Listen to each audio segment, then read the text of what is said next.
Oke, selamat siang teman-teman semua. Bagaimana kabar hari ini teman-teman? Baik, Kak. Oke, alhamdulillah. Sebelum kita mulai kegiatan hari ini ya teman-teman, kita alangkah baiknya berdoa terlebih dahulu sesuai dengan kepercayaan teman-teman. Berdoa dimulai.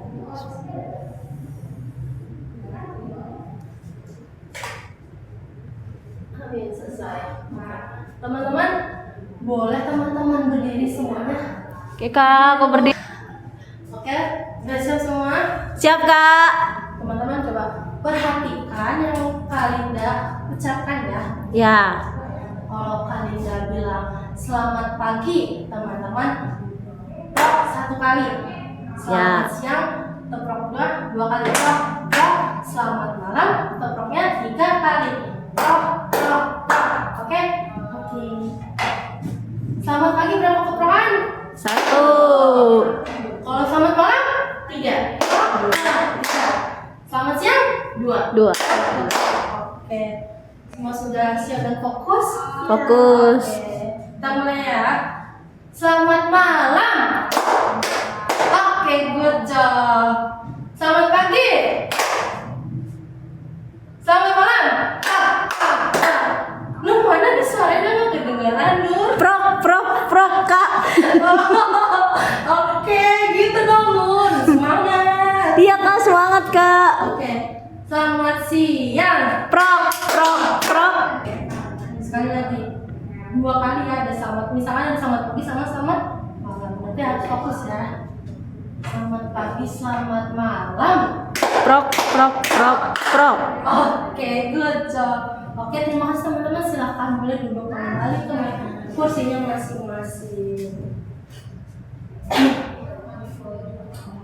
Oke, teman-teman. Hari ini kita akan belajar tentang PBM dengan subtopiknya adalah kalimat Efektif. Iya, betul. Teman-teman, nah PBM. Kalinda, PBM itu apa sih? Nah, PBM itu adalah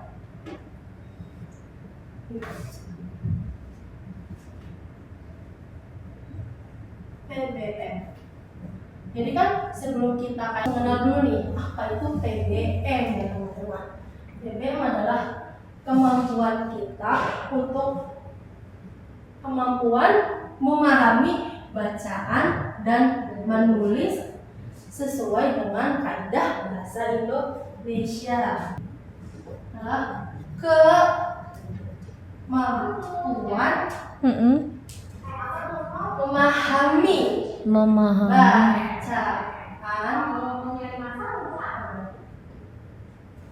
bacaan dan menulis. Iya, betul. Dan menulis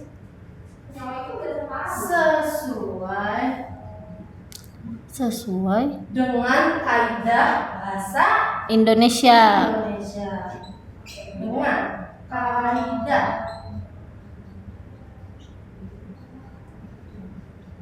bahasa Indonesia. Jadi nanti teman-teman kan sebentar lagi akan ada persiapan tryout, UTBK. Nah, jadi dalam bahasa Indonesia itu kan ada banyak soal-soal. Nah, jadi kemampuan teman-teman dalam memahami bacaan dan tulisan dari soal tersebut sesuai dengan kaidah bahasa Indonesia, teman-teman. Apa? PBM penting.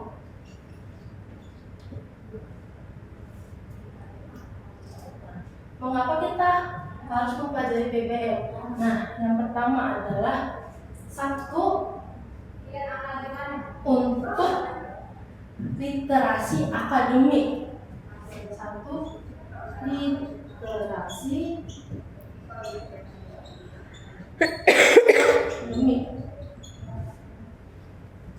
Apa itu kalimat literasi akademik? Nah, sesuai yang udah Kalinda apa bahas sebelumnya, kan Jadi kita akan menghadapi banyak soal-soal dalam bahasa Indonesia untuk persiapan UTBK, TREPOT. Nah jadi tuh penting banget literasi akademik. Nah, apalagi nanti teman-teman akan lanjut ke jenjang perkuliahan. Nah nanti teman-teman di sana akan banyak membaca sebuah artikel atau lalu lanjut yang kedua adalah mengapa PBM penting. Yang kedua adalah untuk kita berpikir kritis. Nah jadi di sini untuk berpikir kritis ini melatih teman-teman semua untuk dapat memahami atau menentukan kesimpulan atau ide pokok dari soal-soal nanti yang akan muncul saat kita diberikan konteks teman-teman. Nah, lalu ini yang ketiga ada komunikasi efektif. Komunikasi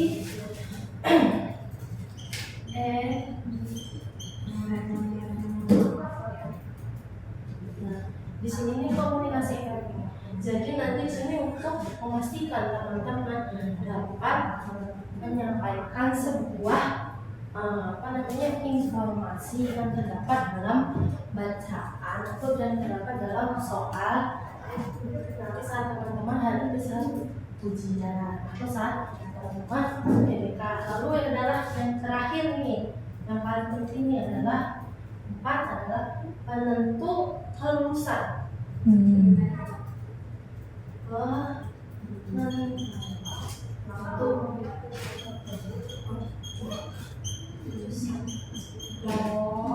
Jadi kenapa sih sebagai penentu kelulusan kali enggak? Ya iya dong, karena kan di sini kan yang pertama ada literasi akademik. Jadi kalau teman-teman udah benar-benar fokus membaca soal atau mengkaji sebuah kalimat, jadi kan nanti kan skor dalam ujian itu misalkan skor teman-teman tuh rendah, berarti kemampuan teman-teman dalam PBM pemahaman bacaan dan menulis berarti masih sangat rendah. Jadi kalau skor teman-teman sudah tinggi, berarti teman-teman sudah menguasai tentang PBM. Jadi ini disebut dengan untuk sebuah kelulusan teman-teman.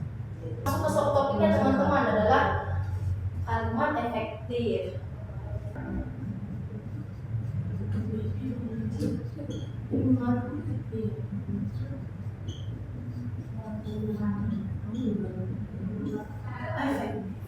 Nah, sekarang kita masuk ke dalam subtopiknya hari ini nih teman-teman, kalimat efektif. Itu apa kali enggak? Sebenarnya kalimat efektif dengan PBM itu sama teman-teman, artinya adalah adalah kemampuan memahami suatu bacaan dan menulis sesuai dengan kaidah bahasa Indonesia teman-teman. Ada syarat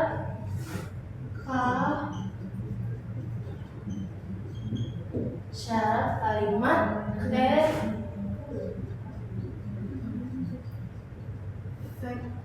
efektif. Ya, syarat kalimat efektif itu yang wajib kita ketahui adalah 5 teman-teman.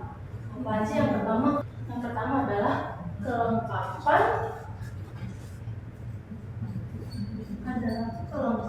dan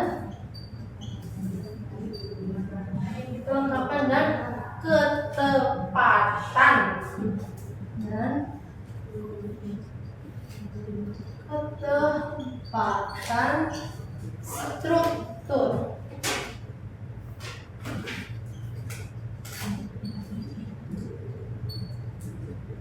Jadi yang pertama adalah syarat kalimat efektif adalah 1. Kelengkapan dan ketepatan struktur. Kalimat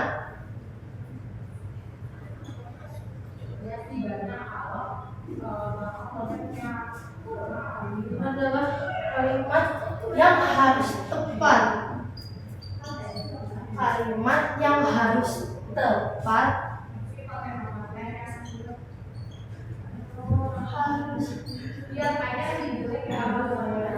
harus tepat susunannya dan hubungannya. Harus tepat susunan dan hubungannya. Jadi di sini adalah satu, kelengkapan dan ketepatan struktur. Adalah kalimat yang harus tepat susunan dan hubungannya. Jadi syarat yang pertama adalah kalau misalkan kalimatnya tidak tersusun dan tidak nyambung antara kalimat depan sama kalimat selanjutnya, itu tidak nyambung, berarti tidak masuk kalimat ini. Nah, sebagai contohnya adalah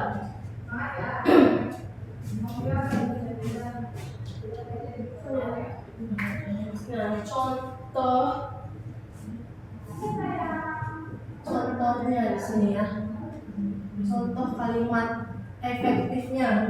Contoh kalimat efektifnya adalah seluruh siswa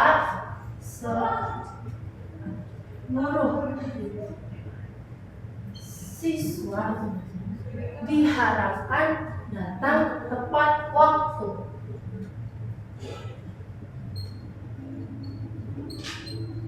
Diharapkan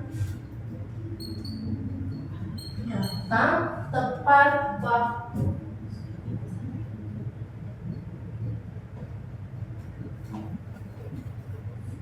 Nah, teman-teman boleh lihat sini contohnya. Ada seluruh siswa diharapkan datang tepat waktu. Nah, bisa dilihat di sini. Susunannya tepatannya seluruh siswa. Lalu kalimat selanjutnya adalah diharapkan datang tepat waktu. Nah, jadi kalimatnya adalah susunannya dan hubungannya itu sudah tepat atau sudah sesuai, dilengkapi dengan kelengkapan dan ketetapan struktur. Oke, lanjut. Adalah kelogisan.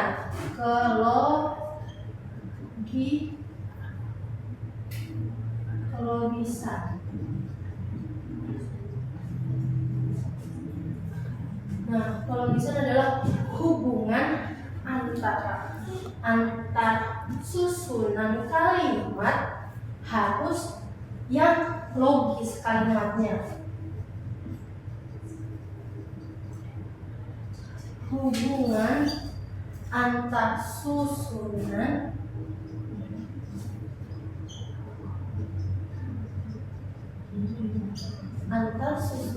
kalimat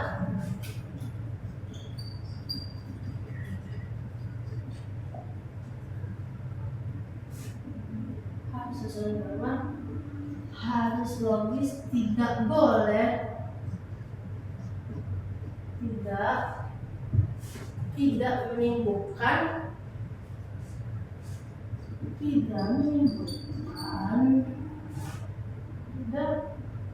menimbulkan makna kekeliruan.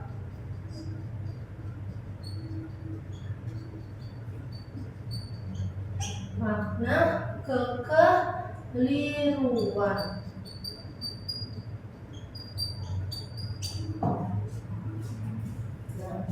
Jadi yang kedua adalah harus logis kalimatnya, teman-teman.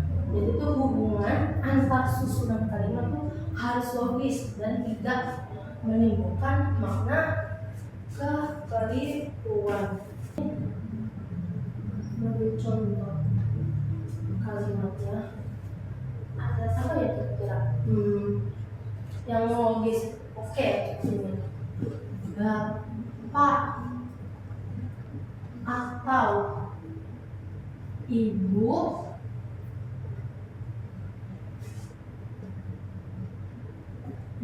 bapak atau ibu diharapkan maju ke depan. Bapak atau ibu diharapkan maju ke depan.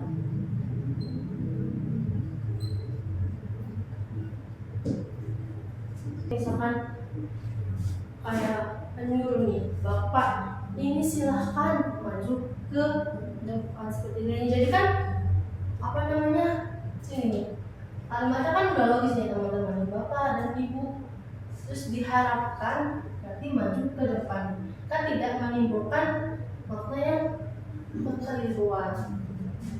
Lanjut yang ketiga. Yang ketiga adalah kehematan. Yang ketiga adalah kehematan.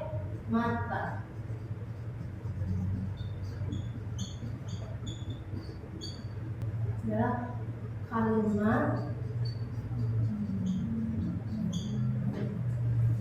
yang adalah kalimat yang digunakan tidak memiliki kata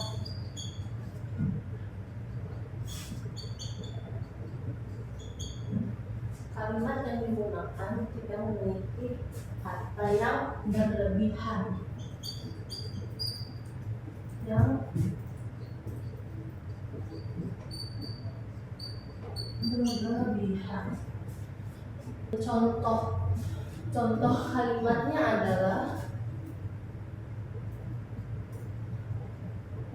para tamu datang, para tamu datang dengan berbondong-bondong. Para tamu datang. Lanjut yang ketiga ada syarat aktiviti adalah kehematan. Jadi itu kalimat yang digunakan itu tidak berlebihan atau adalah berbagai kata. Sebagai contoh sini ada kata para tamu datang dengan berbondong-bondong. Jadi lebih singkat ya teman-teman. Jadi tidak ada kata-kata yang boros. Lanjut adalah yang keempat.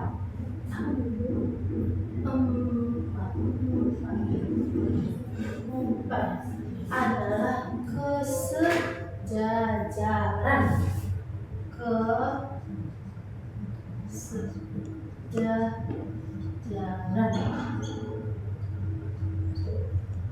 Kesejajaran.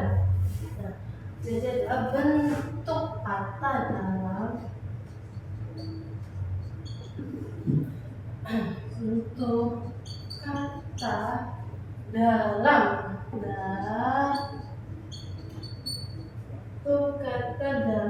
kalimat harus sejajar. Dalam kalimat harus sejajar.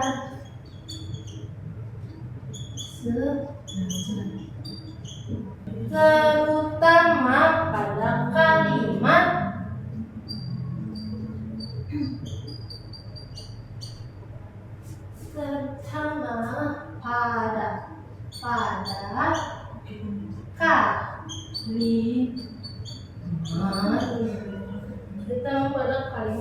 yang berisi pengulangan kata yang berisi pengulangan kata.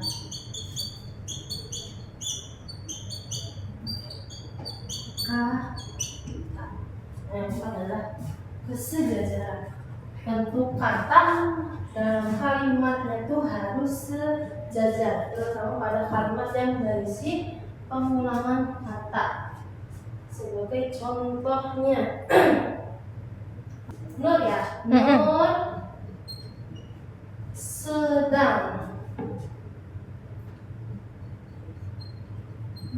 sedang mencuci baju. Nur sedang mencuci dan menyetrika baju.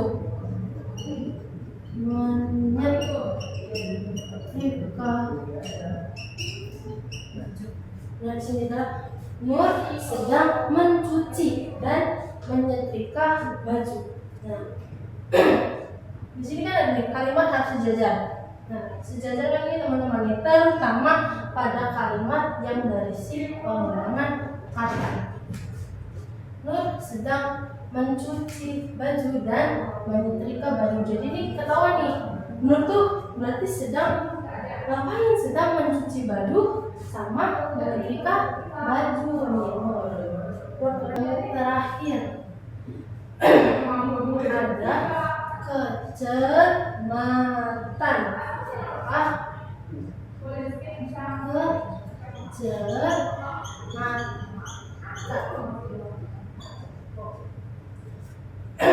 adalah pemakaian kata harus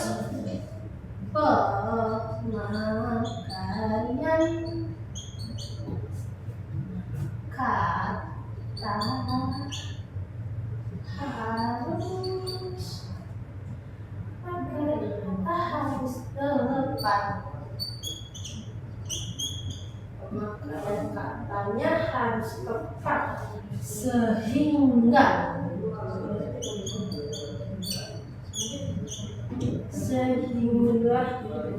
tidak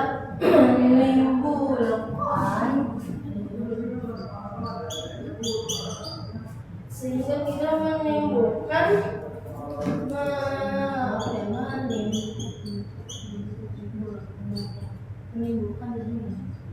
menimbulkan arti ganda. Yang terakhir adalah kecermatan, adalah pemakaian katanya harus tepat sehingga tidak menimbulkan arti ganda atau arti yang berlipat. Sebagai contoh sini teman kalimatnya adalah contohnya, saya tidak paham dan saya tidak paham.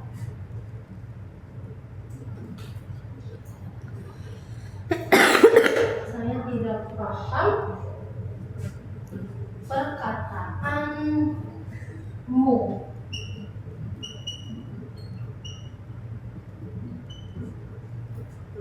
Saya tidak paham perkataanmu. Unsur-unsur kalimat. Ada unsur kalimat.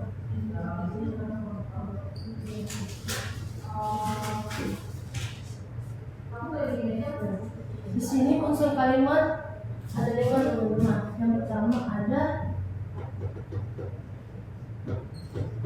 subjek, yang kedua ada predikat, yang ketiga ada objek, keempat ada pelengkap,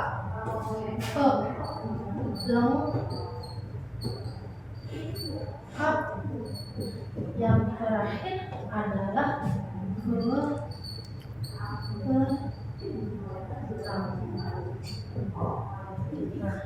di sini subjek atau subjek.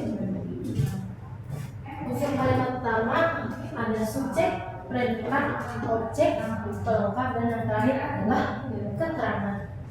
Sekarang kita bahas adalah pertama subjek dulu. Subjek adalah apa atau siapa yang sedang dibicarakan.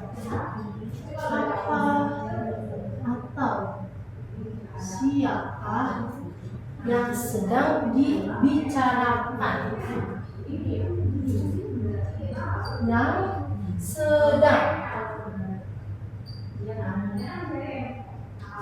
Yang sedang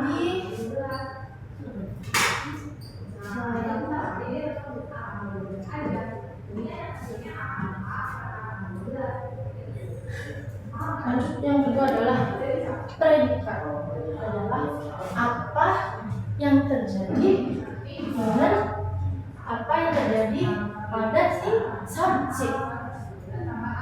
Apa nih ada kejadian apa nih di subjek? Apa yang terjadi pada subjek?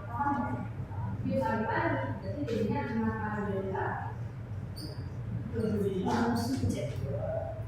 Ketiga adalah objeknya nih muncul setelah adanya predikat. Objek itu pasti munculnya tuh setelah ada predikat.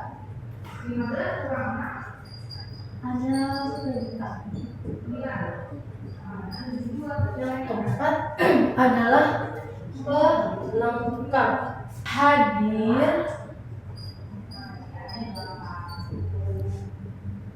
Hadir setelah objek, pasti itu hadirnya setelah ada objek. Yang terakhir adalah keterangan.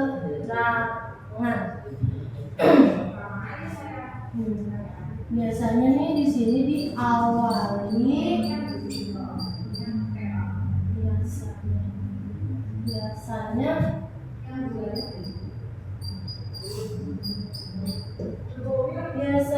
diawali dengan kata depan. Awali dengan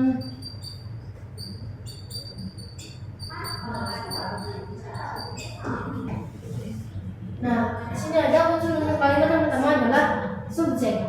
Itu adalah apa atau siapa yang sedang dibicarakan. Si subjek ini berarti trending topiknya nih, dia lagi dibicarakan nih. Nah, predikat apa yang terjadi pada objek. Nah, si predikat yang muncul nih, apa sih yang terjadi pada si subjek ini nih, predikat munculnya. Lalu yang ketiga adalah objek. Munculnya objek setelah adanya si predikat. Yang keempat adalah pelengkap, hadir setelah ada si objeknya. Nah, lalu yang kelima kita adalah keterangan. Biasanya itu diawali dengan kata depan.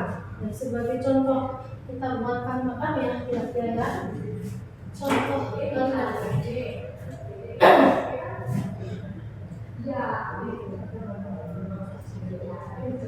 apa ya? Pak, coba dulu bisa bantu bikin kalimat. Apa ya? Nur sedang mau makan bakso hari ini.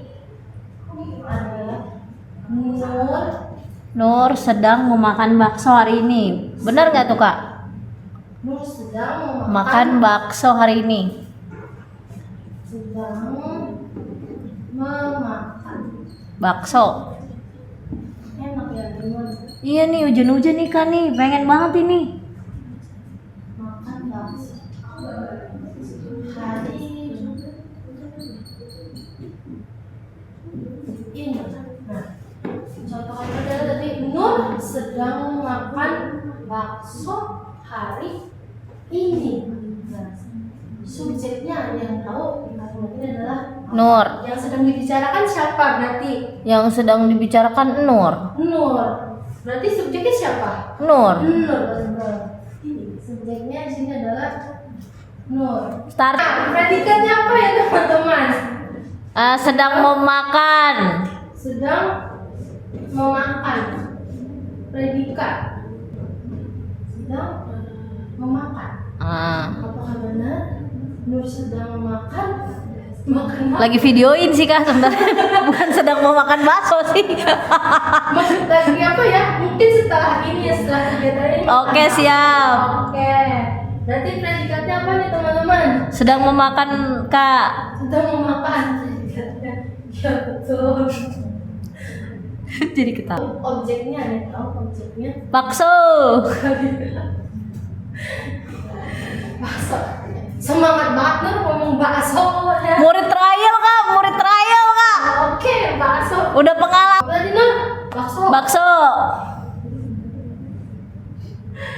Nur bakso. Nur bakso. Maksudnya objeknya bakso. Kata pelengkapnya apa Nur? Coba. Gak ada. Gak ada.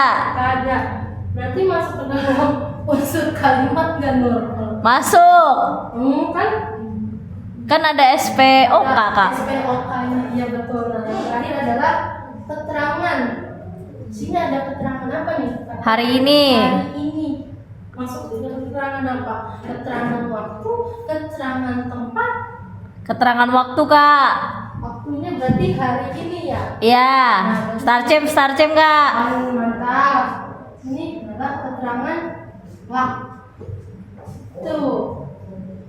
Oke, di sini kita berarti sudah dapat nih. Nur sedang memakan bakso hari ini. Nurnya sebagai subjek, sedang memakan sebagai predikat, baksonya adalah objek, dan kata hari ini adalah keterangan Waktu. Sampai sini teman-teman, ada yang ingin teman-teman tanyakan? Enggak, Kak. Paham, Kak. Aman, Kak. Aman? Aman. Oke. Bener nih, gak ada yang nanya sama teman-teman. Enggak ada, Kak. Berarti kalian yang nanya sama teman-teman, oke? Oke. Nah, di awal tadi, ada yang tahu mengapa sih kita penting dalam belajar PBM? Pertama, aku, Kak. Starchem mah penentu kelulusan. Kalau nggak lulus PBM nggak mungkin masuk PTN saya, Kak. Oke, kok. Lagi? Yang kedua, kalau misalnya kita nggak belajar PBM, nanti skripsinya itu ngasal, Kak. Iya, kerjanya ngasal, betul. Jadi susunan kalimatnya nggak benar ya, teman-teman. Ya. Lanjut. Kalimat efektif. Ada yang tahu syarat-syarat kalimat efektif? Satu aja, sebutin. Ada yang tahu? Boleh. Tahu, Kak, aku, Kak. Kelengkapan. Kelengkapan. Oke, good, benar. Kelengkapan apa, Nur? Kelengkapan dan ketepatan struktur, Kak. Oke, good. Nah, yang terakhir unsur-unsur kalimat. Yang dari pertama ada apa aja? Subjek, Kedua, predikat, tiga, objek, objek, pelengkap, keterangan waktu atau keterangan tempat. Oke, good. Nur. Tidak ada pertanyaan lagi dari teman-teman. Kalian akan menutup kegiatan belajar hari ini dengan mengucapkan Alhamdulillahirabbil alamin. Oke, kita tutup, sampai ketemu lagi di pelajaran selanjutnya. Bye. Bye bye, Kak.